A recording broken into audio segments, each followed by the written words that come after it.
Hey guys, thanks for stopping by my channel. I just want to let you know real quick that I'm slowly starting to learn how to use these video editing softwares. So I invite you to make this journey with me and watch as my videos get better and better. Anyways, today we'll be taking a look at a story that you more than likely haven't heard before and has become one of Germany's most gruesome and puzzling unsolved mysteries. They're called the Hinterkaifek murders.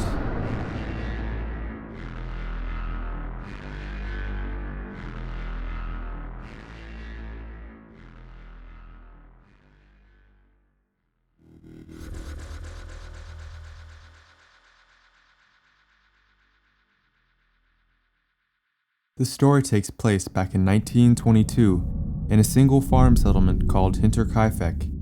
It was situated between the Bavarian towns of Ingolstadt and Schrobenhausen, approximately 43 miles north of Munich. This farmstead belonged to the Grubers. The Grubers were your typical German family, very close-knit and down-to-earth people. The family consisted of 6. Andreas and Cecilia, the parents, their widowed daughter, Victoria, Victoria's children, Cecilia, 7, and Joseph, 2, and the maid Maria. Every day they spent their days keeping to themselves and tending to the animals until strange events started to creep into their lives. The family had gone through multiple maids, with each deciding to leave because of their experiences of what they believed to be a haunting in the home, and the family was then left maidless. The family was semi-recluse, being out in the farmlands, so they didn't receive many visitors or even have a newspaper delivered to them. But one evening, while walking across the property, the father, Andreas, noticed a fresh Munich newspaper lying on the ground. He picked it up and was puzzled as to where this came from. He didn't remember buying it, so he chalked it off to the postman accidentally dropping it on the property. He continued with his day, ignoring the first clue into what would be the family's ultimate and gruesome demise.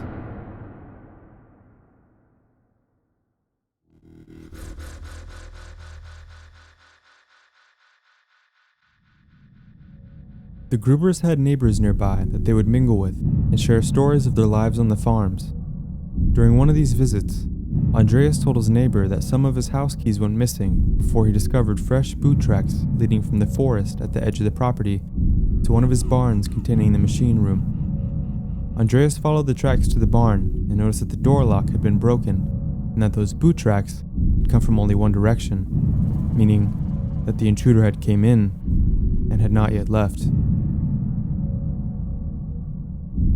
Later that night, while the family had each checked into their rooms, strange bumping noises and footsteps were heard coming from the attic. Andreas got up out of bed and left to check the source of the mysterious sounds. Checking the attic for any clue of an intruder, Andreas found nothing, except for a trail of footsteps on the attic floor, similar to the tracks left in the snow outside. Little did he know that a man was secretly living in their attic and plotting to murder the family. Andreas told multiple neighbors of these events occurring in his home. One of the neighbors he spoke to reported of Andreas having multiple sightings of a mustached man, standing at the edge of the forest staring at their home. After Andreas had told one of his neighbors about these events, the neighbor offered him a gun for self-protection. Andreas denied the offer. Unbeknownst to him, taking the gun could have saved the lives of himself and his family.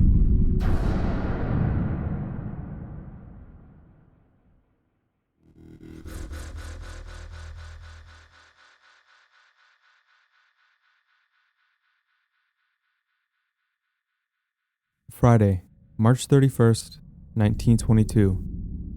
The family had just welcomed the new maid, Maria, with open arms and allowed her to get settled into her new home. It had been 6 months since the employment of their previous maid, and were very thankful to have her there. Maria had been dropped off by her sister, who was most likely the last person to witness the Gruber family alive. Later that night, after the family and Maria had gotten acquainted with each other, the nightmare began. The man from the attic began to lure the family members one by one through the stable and into the barn, waiting to pounce with his pickaxe. First was Victoria, the daughter of Andreas and Cecilia. As she entered the killer's den, he quickly struck her in the head, killing her. Next was Cecilia, Victoria's daughter, then Andreas, and then his wife. One after the other, they walked into their final moments that would end in fear and agony as they received a swift and fatal blow to the head.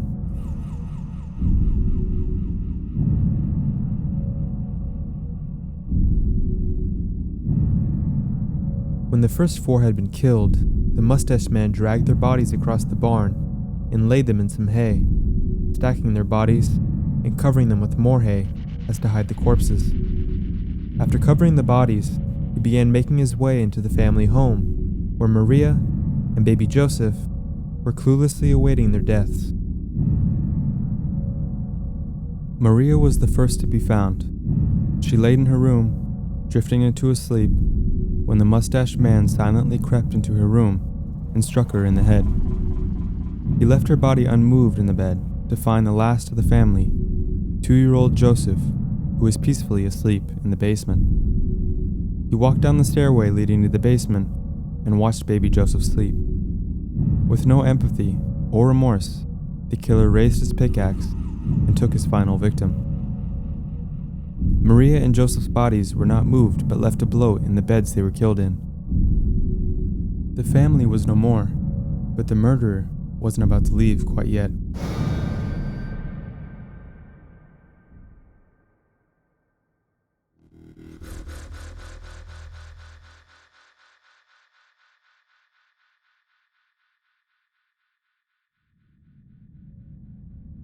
Four days had passed until two coffee sellers, Hans Shravoski and Edward Shravosley, arrived at the property looking to write an order for the family. They knocked at the door, but there was no answer. They decided to take a look around out back of the house, but found nobody. They did notice, though, that the lock on the door to the machine room had been broken. They remained optimistic about the whereabouts of the Grubers and decided to leave. Before their deaths, the family had arranged an appointment for April 4th with an assembler named Albert Hoffner, who was going to repair their old food chopper. He arrived on the planned time and day and waited for an hour for the family to show up so he could get started. After seeing no sign of them, he began repairing the machine. After he finished, he returned to his town of Gruber, where he spoke to two young women about the ghostly emptiness of the Gruber property. These two girls were the daughters of Lauren Schlittenbauer, the town village guide. That evening, Lawrence, along with Michael Pohl and Jacob Siegel, headed to the farm and were horrified with what they had found. They quickly reported what they had discovered to the police.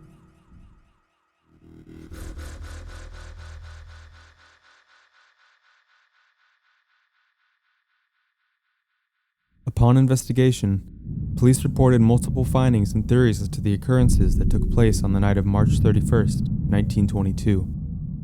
After uncovering the four bodies in the barn, they noticed one thing especially unique about 7-year-old Cecilia. The investigators noted that Cecilia had clumps of hair in her hands and bald patches covering her head.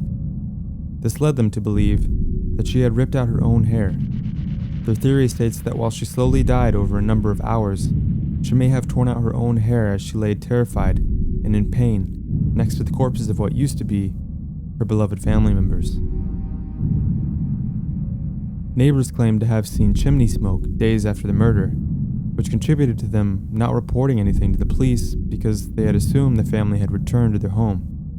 In addition, the family's animals had fresh grain to feed on, and the cows had been recently milked. They also found that food had been eaten and cooked only a short time prior to their investigation, leading them to believe that not only did the killer make himself at home after the murders, but he also took care of daily chores around the property, like preparing meals and tending to the animals. Lastly, the police had originally believed that the murders were the outcome of a robbery gone astray, but they soon discovered a large sum of money in the home and all of the family's most valuable items untouched, so they had to throw out that theory. After collecting the needed evidence and performing autopsies on the bodies, investigators began to search for the unknown killer. While I was doing research on this story, I came across 7 listed possible suspects through Wikipedia.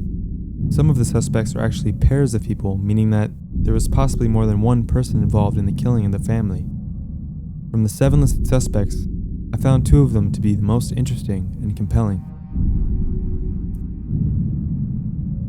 First is Carl Gabriel. Carl was the husband of Victoria Gruber. He left his wife after being drafted in the First World War and was reportedly killed in action in December of 1914, though his body was never recovered. While Carl was fighting in the war, his wife had her son Joseph out of wedlock and was having an incestuous affair with her father, Andreas. Whether or not her father is the father of her son, that is still speculated. After the murders, people in the town began to speculate whether or not Carl actually died in the war, but instead heard of the incestuous relationship and quickly took the identity of a fallen soldier to return home and get his revenge. Although soldiers testified to his death on the battlefield, many reported seeing him, having conversations with him, and speaking of how he did indeed exchange his identity with a fallen soldier. The second suspect I found to be most appealing was Lorenz Schlittenbauer. If you don't remember, accompanied by 2 of his friends, Lorenz was the man who discovered the bodies on the property. In addition to the relationship between Victoria and her father, it was also believed that Victoria had a relationship with Lorenz, possibly making him the father of Joseph as well. When Lorenz arrived at the property to discover the bodies, him and his partners had broken into the barn, breaking a lock. After they found the first bodies, he then went to the house and used a key to open the door. Suspiciously, Andreas had mentioned to his neighbors that his house keys had mysteriously disappeared.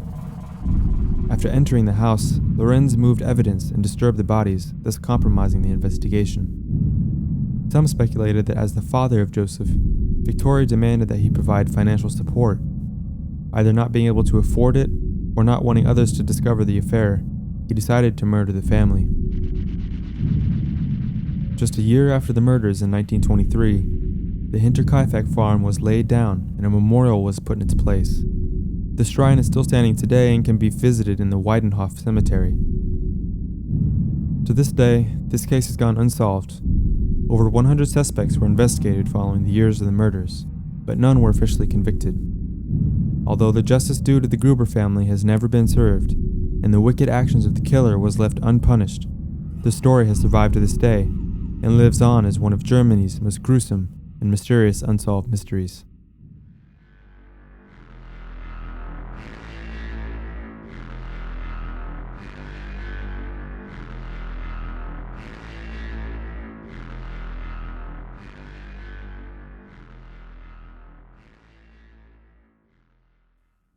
Well, thanks for watching, guys.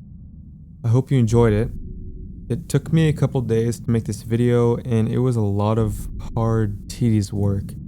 So if you found the story interesting, then please give it a thumbs up, and I'll be making more content on a weekly basis, so stay tuned for my next videos. Before I go though, I wanted to know if there were any creepy or bizarre stories from the oh-so-strange internet that you'd like to see me dive into. If you have an idea, leave it in the comment section below and I'll be sure to take a look at it. But that about does it for me, guys. I'll see you at the next video. Good night.